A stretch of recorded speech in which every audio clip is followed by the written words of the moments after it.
नमस्कार, मैं हूं आपके साथ मयंक। तो देखिए, पिछले 24 घंटे में अमेरिका को लगे हैं दो बड़े झटके। एक तो समंदर के बीच दो अमेरिकी जहाज आपस में टकरा गए और उसके बाद दोनों जहाज़ों को नुकसान हुआ। ये अपने आप में अमेरिका के लिए एक शर्मसार करने वाली खबर आई। और दूसरी खबर, फारस की खाड़ी में और हॉर्मूज में किस तरह ईरान की दो बोट्स जो कि जंग के समय काम आती हैं, ईरान की आशुरा और हैदर 110, ये दो बोट्स ने अमेरिकन नेवी को जबरदस्त चैलेंज दे रखा है। और उसका नतीजा यह है, क्या परिणाम हो रहा है वो मैं आपको बताऊंगा। पहली बात करते हैं अमेरिकी जहाज आपस में टकराए कैसे। देखिए, ये मामला कैरेबियन सी का है, ईरान से काफ़ी दूर है, कैरेबियन सी का है, लेकिन इसका कनेक्शन भी ईरान से जुड़ रहा है। कैसे जुड़ रहा है वो मैं आपको बताऊंगा। पहले हम ये बताएं कि ये हादसा हुआ कैसे। देखिए, डिफेंस डिस्ट्रॉयर है यूएसएस ट्रेक्सटन। ये अमेरिका का एक डिस्ट्रॉयर है जो कि कैरेबियन सी में अपॉइंट था। और ऐसी भी खबरें हैं कि इसको उस ग्रुप में भी शामिल किया जा सकता था या शायद उसमें शामिल किया जाना था जो ईरान के करीब भेजे जा रहे हैं। यानी ईरान, देखिए, एक तो अमेरिका ने ये अनाउंस कर रखा है, डोनाल्ड ट्रंप ने, कि एक और एयरक्राफ्ट कैरियर आएगा। और ऐसा जो अंदेशा है कि यूएसएस गेराल्ड आर फोर्ड जो है ये ज्वाइन करने वाला है अब्राहम लिंकन को। यानी एक सिर्फ अब्राहम लिंकन कुछ नहीं कर पाया, ईरान का कुछ नहीं बिगाड़ सकता, तो अब दूसरा भेजने की भी ज़रूरत पड़ गई है। ये अपने आप में बताने के लिए काफ़ी है कि ईरान की नेवी क्या टक्कर दे रही है। ठीक है, तो अब ये जो डिस्ट्रॉयर है यूएसएस ट्रेक्सटन, ये समंदर में चल रहा था कैरेबियन सी में। और इसी बीच जो सप्लाई एक जहाज है, इसका नाम था यूएसएनएस सप्लाई, उसका नाम ही है यूएसएनएस सप्लाई।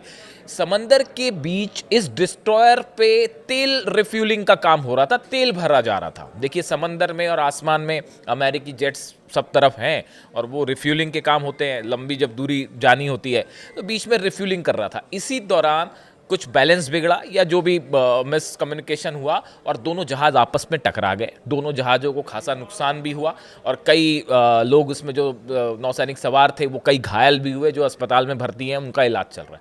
अभी खबर जैसी ही ब्रेक हुई कई जगह की समंदर में जो है अमेरिका के दो जहाज़ टकरा गए हैं।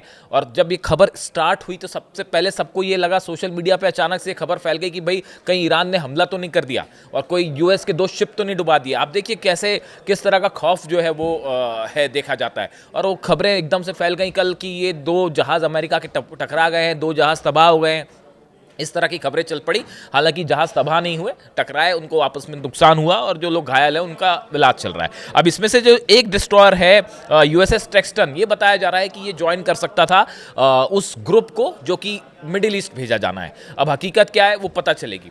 लेकिन देखिए, ये जो कैरेबियन सी है, ये खबर इंपॉर्टेंट इसलिए है, ये कैरेबियन सी का जो इलाका है, यहीं से अभी हाल ही में अमेरिकन नेवी के जहाज़ों ने रशिया के एक ऑयल टैंकर को फॉलो किया। उस पर पनामा का फ्लैग लगा हुआ था, लेकिन ऑयल उसमें रशिया का बताया जा रहा था, ऐसा शक था अमेरिकन नेवी को। और वो कैरेबियन सी से उसको फॉलो करते रहे और फॉलो करते करते वो इंडियन ओशन में आए, फिर उस पर कब्जा करने की कोशिश की, लेकिन तब तक वो तेल गायब हो चुका था। तो ये अपने आप में एक बड़ा झटका था अमेरिकन नेवी को कि भाई इतनी दूर से फॉलो करते हुए आए, लेकिन रशियन तेल जो है वो पहले ही गायब हो गया या उसमें तेल था ही नहीं।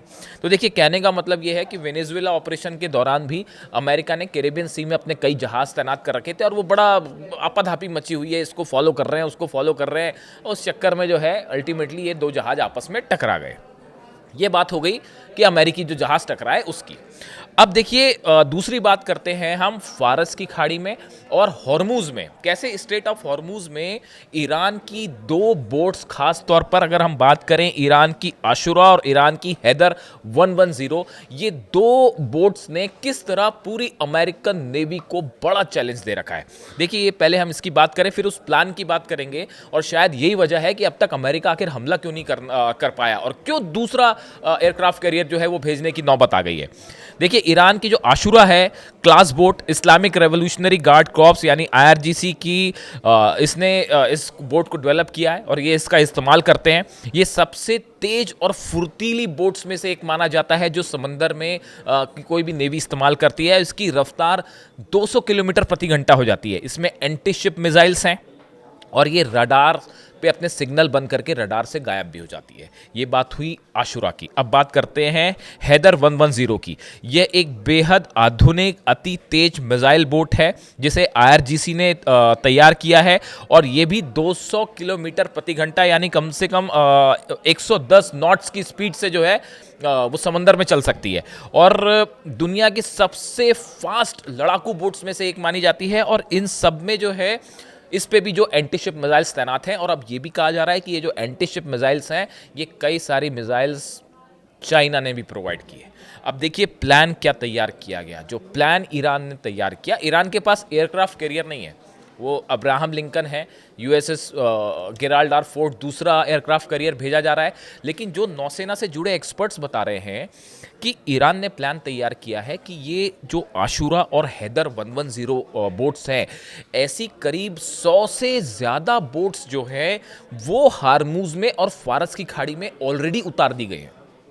बाकी कितनी है उसकी मैं बात नहीं कर रहा हूं, जो ऑलरेडी हॉर्मूज में और फारस की खाड़ी के आसपास जो है उतार दी गई हैं 100 से ज़्यादा बोट्स।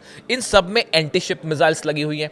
अब जो आकलन किया जा रहा है, जो प्लान ये है कि अगर किसी भी तरह का हमला अब्राहम लिंकन से होता है, या जो 9 डिस्ट्रॉयर्स अब्राहम लिंकन के को पीछे बैक करते हैं, अगर इनसे किसी भी तरह का हमला होता है तो ये 100 की 100 से ज़्यादा शायद ज़रूरत पड़ने पे और उतारी जा सके, ये हैदर 110 और आशुरा जो है वो सीधा अटैक कर सकती हैं अब्राहम लिंकन की तरफ। अब आप देखिए करीब 700 किलोमीटर के डिस्टेंस पे बताया जा रहा है अब्राहम लिंकन है ईरान के वाटर्स से।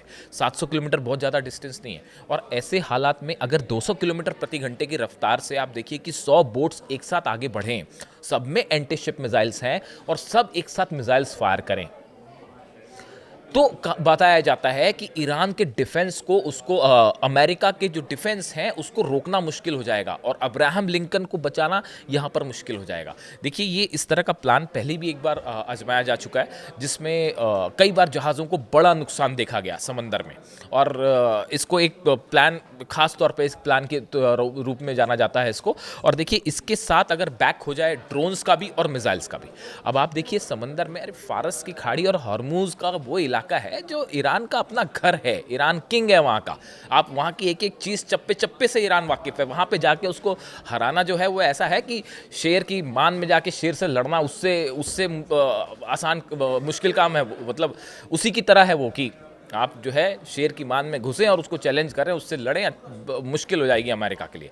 अब देखिए इसमें जो है बताया जाता है कि अगर 100 बोट्स से एक साथ हमला होता है, ड्रोन्स अलग हैं, मिसाइल्स अलग हैं, अगर 100 बोट से एक साथ हमला होता है और मिसाइल्स फायर कर दी जाती हैं बैक टू बैक, और उसमें से 90 मान लीजिए मिसाइल्स जो बोट से फायर की गई हैं, 90 मिसाइल्स भी अमेरिका ने रोक दी। चलिए मान लीजिए अब्राहम लिंकन थर्ड और पैट्रियट बड़े पावरफुल है, रोक दिए, लेकिन अगर 10% मिसाइल्स भी अब्राहम लिंकन पर गिर गई तो वो अब्राहम लिंकन को डिस्ट्रॉय कर सकती हैं, ऐसा एक्सपर्ट्स बता रहे हैं। कि अगर एक साथ मिसाइल्स फायर होती हैं, 90% भी अगर आपने मिसाइल्स को इंटरसेप्ट कर लिया, लेकिन 10% मिसाइल्स भी अगर गिरती हैं अब्राहम लिंकन पर या डिस्ट्रॉयर्स पर, तो ये बड़ा चैलेंज हो जाएगा।